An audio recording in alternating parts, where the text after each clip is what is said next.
बिस्मिल्लाहिर्रहमानिर्रहीम।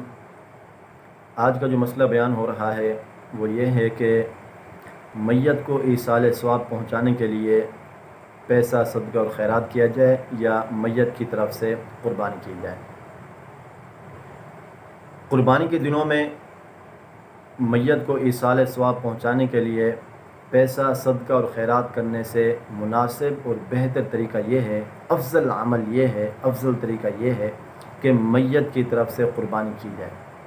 इसलिए कि अगर हम मैयत की तरफ से पैसा सदका और खैरात करेंगे तो मैयत को सिर्फ़ और सिर्फ अदा का सवाब मिलेगा, और अगर हमने मरहूम की तरफ से मैयत की तरफ से क़ुरबानी कर दी तो उसे डबल अजर मिलेगा, दोहरा अजर मिलेगा।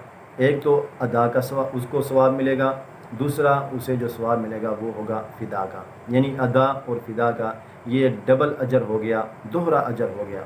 तो हमारे जो भी अज़ीज़ हों, अक़ारिब हों, रिश्तेदार हों, तो क़ुरबानी के दिनों में अफजल अमल और अफजल तरीका ये है कि पैसा सदका और खैरात करने से बेहतर ये है कि हम उन्हें ज़्यादा से ज़्यादा ईसाल सवाब करें, ज़्यादा से ज़्यादा उन्हें अजर पहुँचाएँ, और वो सिर्फ़ और सिर्फ इस तर्ज़ अमल में है कि हम क़ुरबानी के अय्याम में मैयत की इस तरफ से क़ुरबानी करें और उन्हें डबल अजर पहुँचाएँ।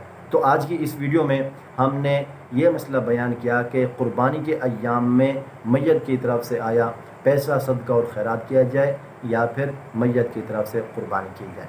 जज़ाकुमुल्लाह।